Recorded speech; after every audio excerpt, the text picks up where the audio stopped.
is a beautiful afternoon right here on TV47. I am hoping that your day is coming up well. It is time for Newsfeed. Let's take a look at what is happening on Masters News. My name is Linda Alela. The program is Newsfeed. Let's kickstart. And the sentencing of the two Westgate terror suspects, Safar and Muhammad Ahmed Abdi, who were found guilty of conspiracy to commit a terrorism act by the Milimani High Court, has been deferred yet again to Friday next week. This is after the probation officer told Milimani Chief Magistrate Francis Ndai that the pre-sentencing report was not ready during today's hearing, which had been earmarked as a sentencing. According to the probation officer, Peter Masharia, a number of the 2013 Westgate attack victims have not been interviewed, with their accounts said to be crucial in the determination of the sentencing of the two accused persons.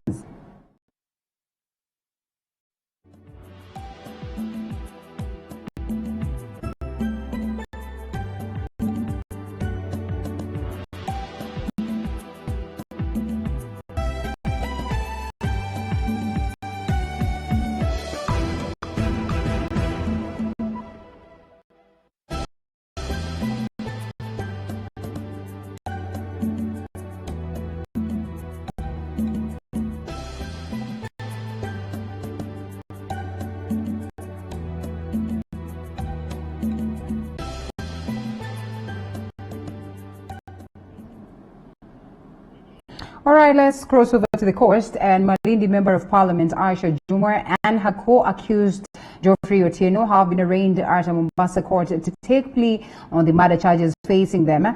The two have spent 3 days in police custody after the court ordered them to be detained. They are facing murder charges following the shooting of a man during the Ganda ward by-election. Mariam Mocharo has been at the court and now joins us live from Mombasa County. Mariam, what do we know so far? Thank you very much, Linda Alela from studio. Yes, we're at the Mombasa High Court here in Mombasa County, where the court case, or rather the plea hearing for the Malindi MP Aisha Jumwa and her co-accused Geoffrey Otieno is still ongoing since morning. Linda came in the morning. However, they was taken out of court because some documentation was missing. Remember that Aisha Jumwa and her co-accused Geoffrey Otieno was supposed to attend a psychiatric evaluation at the Makadara Hospital on the 21st. So the results of the psychiatric evaluation for the Malindi Member of Parliament Aisha Jumwa, however, the results for Geoffrey Otieno, who is her co-accused, did not come in this morning. So Justice Njoki Mwangi decided to give the side of the case 20 minutes to come back with the results for Geoffrey Otieno. 1 hour after that, they came back and the plea hearing continued. However, the prosecution side decided that they were going to oppose bail. The lawyers who are actually fighting for Malindi MP Aisha Jumwa and her co-accused Geoffrey Otieno wanted Justice Njoki Mwangi to release her ex-honorable Member of Parliament Aisha Jumwa on bail or bond, so as she can continue her political career. They say that according to the Constitution, Article 26, that her dignity should be preserved, and because the Constitution provides for that, then she should be released. However, the prosecution demanded, and rather they wanted to oppose the release of Aisha Jumwa and her co-accused Geoffrey Otieno, and therefore they had to have with them an affidavit. Because they did not have this affidavit, Linda Alela, they asked Justice Njoki Mwangi to give them some time to prepare the affidavit, which was 1 hour or 2 hours. Justice Njoki Mwangi decided to give them 2 hours, from 12:15 to 2:15 p.m. when they will present the affidavit to oppose the release of my Member of Parliament of Malindi, Aisha Jumwa. I did speak to one of the lawyers who is representing Member of Parliament Aisha Jumwa today, Cliff Ombeta, and he told us about the proceedings and also the update and what is expected at 2. Kindly, Linda Alela, let's listen in on that. Cliff Ombeta. I am one of the lawyers appearing for Aisha Jumwa, including Magolo, Mr. Danstan Omari, and Mr. We came in court was a small hiccup that we thought perhaps would be able to be sorted out quickly, in that the prosecution did not carry with them a mental assessment record for one of the accused persons. That's the first accused person. You know, it is a requirement, though not the law, but just a requirement of procedure that somebody must have a mental assessment record showing that the person is stable to continue with the hearing.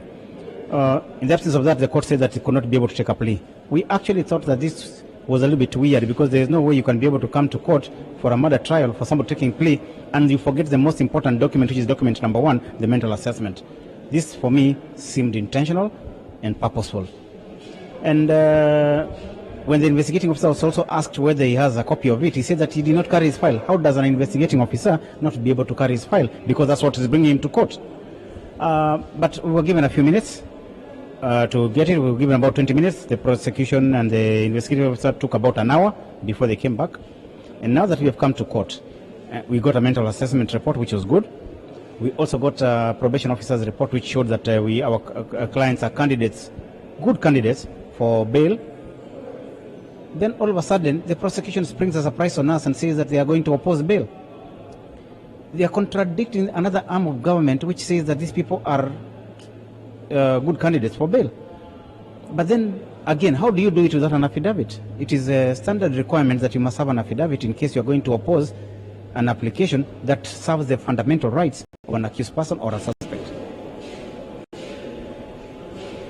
Yes, as you've heard it from Cliff Ombeta, Linda Alela there about the proceedings and of course the activities that have been happening. It has been a back and forth from morning, but we're still here, Linda Alela. We're going to give you updates as soon as they come. At 2:15, we will be getting in court to listen on the plea and what Justice Njoki Mwangi will decide on the fate of Malindi MP Aisha Jumwa and her co-accused Geoffrey Otieno. Back to you, Linda Alela. Well, interesting developments right there. We'll be looking forward to hear from you, Mariam, as we proceed. But that aside, the Building Bridges Initiative report that was presented to President Uhuru Kenyatta and ODM leader Raila Odinga, that is Wednesday, continues to raise mixed reactions across the political divide. The Parliament's leadership has called on Kenyans to read the report ahead of its official launch on Monday at the Bomas of Kenya. Led by National Assembly Majority Leader Amos Kimunya and Senate Majority Whip, the leadership has also cautioned Kenyans against relying on the political class to interpret the report for them. Let's listen in. As political leaders, we are reading this report to see whether our interests are captured as regards representation, legislative capacity, and oversight. We would want to urge all Kenyans to read this report in the same way, with an eye as to whether it captures what you need to improve, uplift, and continue with your lives without disruptions. We urge Kenyans to look at the report from a selfish perspective. As you read through and discuss it, wherever you are at home, at the workplace, or in social places, ask yourself, what's in it for me? And I'm sure you'll find something in it for each and every Kenyan. Proposals contained in this report in regard to devolutions are very positive. In particular, the proposal to add more monies to the counties. That is what Senate has been fighting for. That is what we had came up with a settlement with the President when we went to see him on how to settle the stalemate that was in the Senate. Now we have seen that has been captured in this BBI report. More counties are going to get more monies going forward once this BBI report is implemented. Kuomoka iko ndani ya reforms ambazo zimeletwa na BBI. Mimi nataka kuuliza vijana wenzangu, mahali mko mnafanya haso zenu, tafadhali katiba ni yetu. Na kurekebisha katiba ni haki yetu kama wamama na vijana. Angalia mle ndani, uangalie uone representation ya wanawake katika taifa la Kenya tunaishughulikia kwa njia gani, ama BBI committee inaishughulikia kwa njia gani, ndio iletwe ikiwa referendum question. Story ya watu wanapewa nominations, tumekubaliana hiyo, tutatoa na tunataka kuona vyama zetu kama zina comply. Maneno ya party list zinapelekwa kama ile wamama ambao wameng'ang'ania kule, wamejitahidi kukua kwa uongozi, wakipatia upao mbele ya kuweza kukua nurtured and mentored, ndio tuweze kuincrease idadi ya wanawake. Well, the national government has launched the construction of a 600 million Kenya shillings ultra-modern market in Bondeni area, Nakuru County. The three-story market is expected to be complete within 1 year and serve over 3,000 market traders. Now, the Principal Secretary, State Department of Housing and Urban Development, Charles Hinger, attended the groundbreaking ceremony and said that the project will be a huge boost to Nakuru residents. The project is set to help in decongesting and adding more social amenities to the city.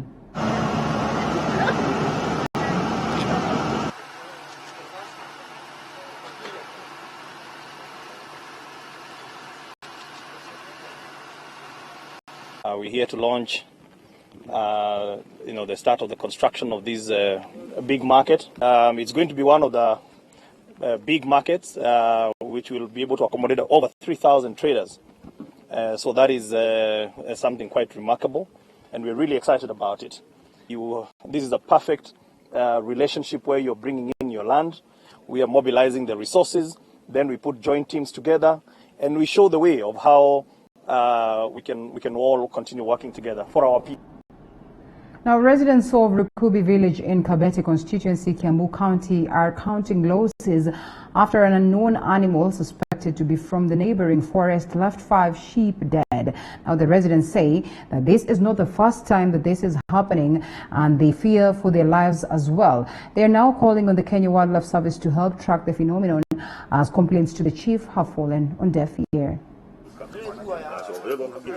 Siku ya leo tulikuwa na mnyama mmoja alikuja, hatujui mnyama gani huyo, alikuja usiku na kavumia wanyama wetu kama mbuzi kama 5 hivi.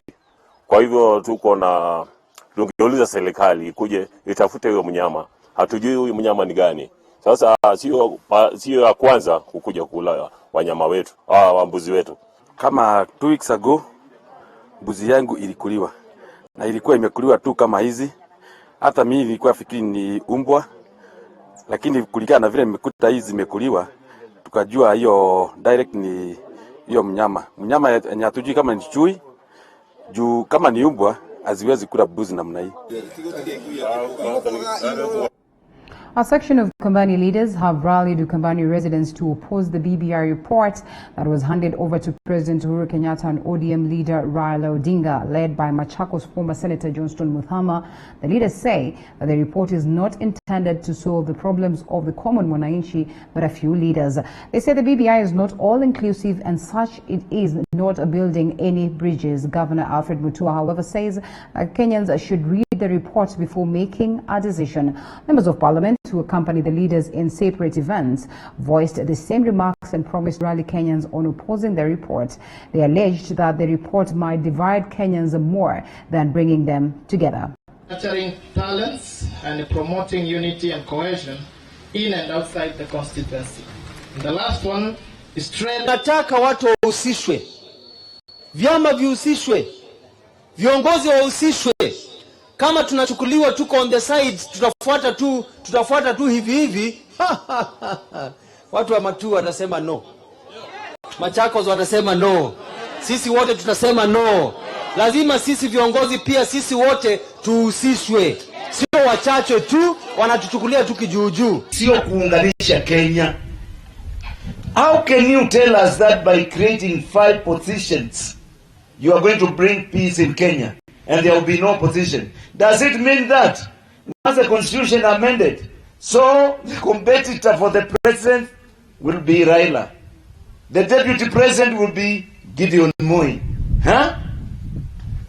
and then someone else somewhere from somewhere will take from the big communities, will take the prime minister position, 2 deputies, one will go to Western and the other one to Coast. Who told you that there will be no opposition? Hakuna kitu kama hiyo. Problems facing Kenyans are bigger than creating 1 or 2 more positions. And today it should be marked somewhere, because it will be a reference point, that the same problems we have are going to continue with or without BBI unless our leaders are disciplined to accept election results. In an elective competition, you would expect a winner and a loser. What we are lacking in Kenya is that some presidential candidates don't accept defeat. We want to encourage anybody who is participating or competing for any elective position to be able to accept defeat akiwa ameshindwa. Kwa sababu if you want to give 3 seats, how are you going to allocate amongst 42 communities or 42 tribes? And right after receiving that document, President Uhuru Kenyatta and Right Honorable Raila Odinga's next destination was to go to Kisumu. And of course, they're officially down there expecting projects.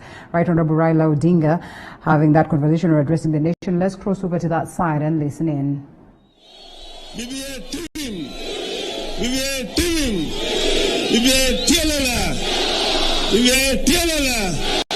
Asante sana, Your Excellency. Karibu ongea na watu.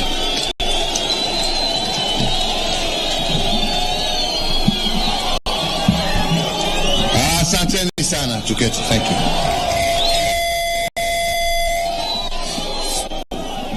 Wenzangu hamjambo? Hamjambo tena? Hebu tusalimiane tu pahali tulipo. Asante. Asanteni sana. Mimi nataka kusema ya kwamba niko na furaha tele sana siku ya leo. Na furaha yangu ni kwa sababu tuko hapa kutimiza ahadi ambazo tukiwa pamoja na baba tulisema ya kwamba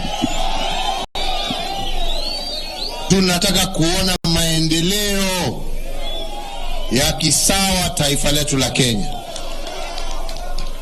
Na vile amesema, na ndio ukweli, tukasema ya kwamba kitu cha kwanza kama ni mpira wa soka, nyumba ya soka, headquarter ya soka katika taifa letu la Kenya ni hapa Kisumu.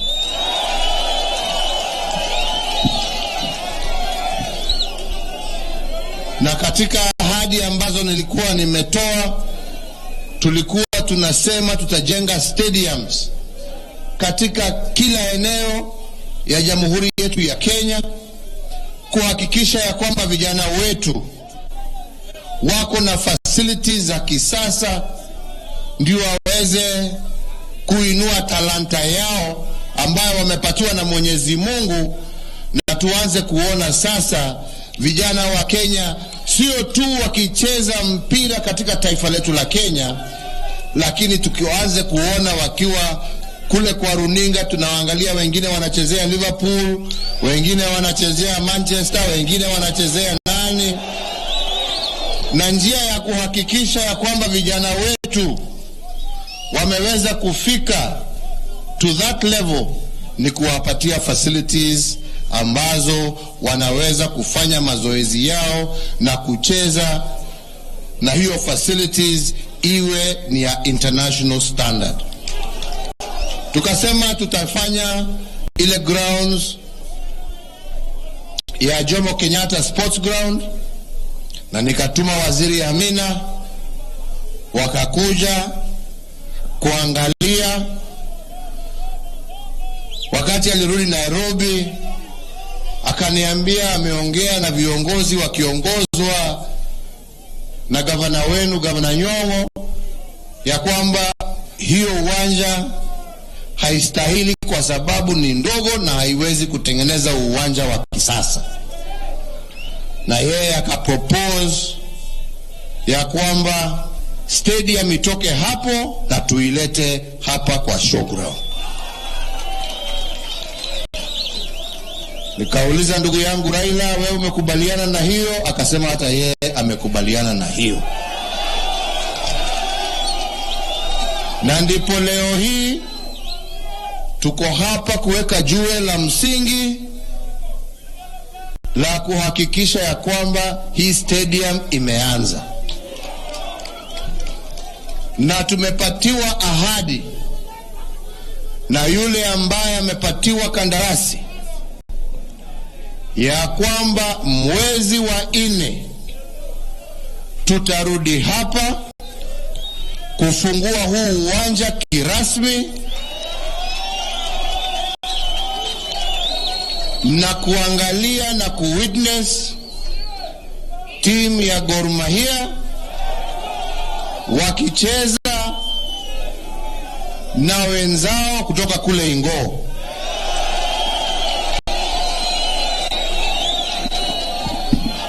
So hapa tuko na ndugu yangu Speaker wa Senate Ken Lusaka.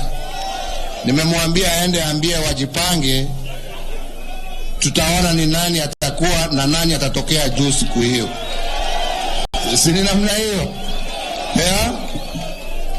Na tukiendelea kufanya maendeleo kama haya, mambo haya ndio itahakikisha tuko na usawa na vijana wetu watapata nafasi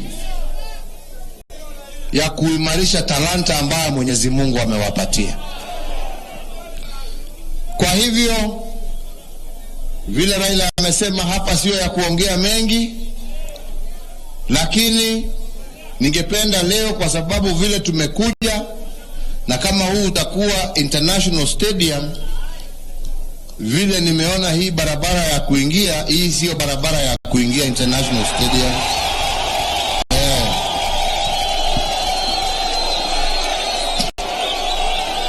Kwa hivyo ni Matiang'i, wewe ndio chairman, uhakikisha wakati tunakuja kufungua hii stadium hiyo barabara itengenezwe. Hiyo sio barabara ya kuingia katika international stadium. Ama ni namna gani? Si inatakikana kuwa barabara bora. Hiyo tutapanga na iwekwe mpaka iwekwe mataa, watu wajue wanaenda wapi, pahali wanaenda. Hiyo ndio tunataka. Haya mengine isipokuwa kusema ya kwamba jana mlijionea tukizindua BBI yangu, ni kuwauliza wenzangu, tafadhali muisome na tafadhali muiunge mkono, tuunganishe Kenya. Mutaiunga mkono? Mutaiunga mkono? Mutaiunga mkono? Tutatembea pamoja kama Wakenya. Hata mimi nataka munionyeshe mikono nione kama kwa ukweli ni hivyo. Mimi nasema asanteni sana. Mungu awabariki, na mengi tutaongea pale katika Odinga. Asanteni sana. Well, goody goodies for Nyanza region, and importantly, the reggae music, or the BBI reggae music, is on officially. We'll be getting you details of the same later on.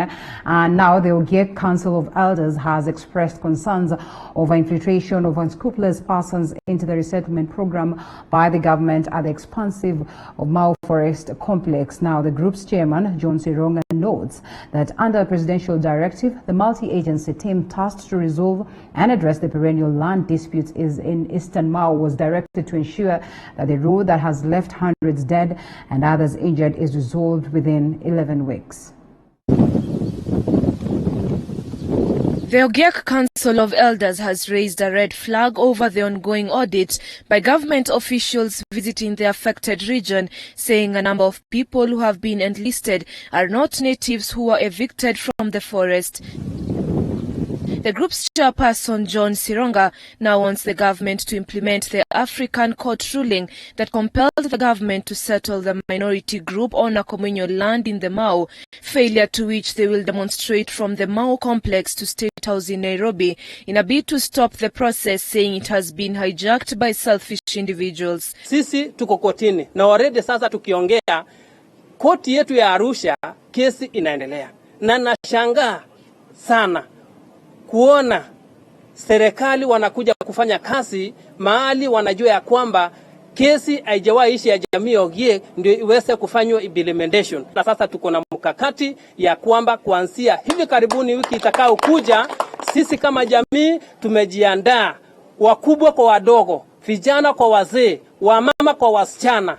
Tutatembea mguu kutoka Mau mpaka ikulu wa Nairobi. The elders add that they were never involved in the negotiating table and have since been sidelined. They are, however, ready for any dialogue, calling on the president to meet them in person and solve the matter. Ingawa tumekubali kuongea na serikali yetu kwa sababu ni serikali yetu, tunaheshimu sana, ikiwemo RC wetu ya region ya Nakuru, ya Rift Valley, na tunasema ya kwamba tuko tayari kwa mazungumzo.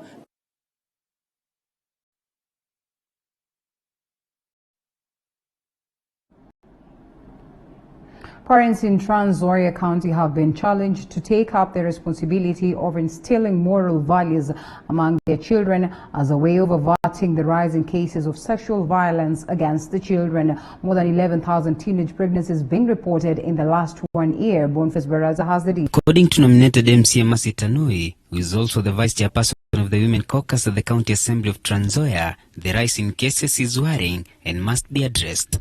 Wazazi ambao wako kule nje waweze kuchunga watoto hasa wakati huu mgumu, wengine wako shule, wengine wako manyumbani.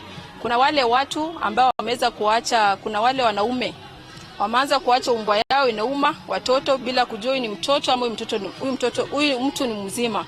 So mimi naomba wazazi muweze kuchunga watoto wenu nyumbani. Mnapokaa na watoto nyumbani, ukikaa jua mtoto wako yupo wapi, anafanya nini, kwa sababu huyu mtoto akienda ateleze kidogo, akikuja na huyo mzigo, sisi wazazi ndio tutaweza kubeba huyo mzigo. There has also been an increase in calls on law enforcement agencies to rein on culprits who have been fathering the vices, with some parents being accused of concealing the vices after being compensated. Wale ambao wanabaka watoto wadogo, tumekuwa tukilia kila wakati, tunasema wale wanaume wasiwachiliwe kwa bond wala bail.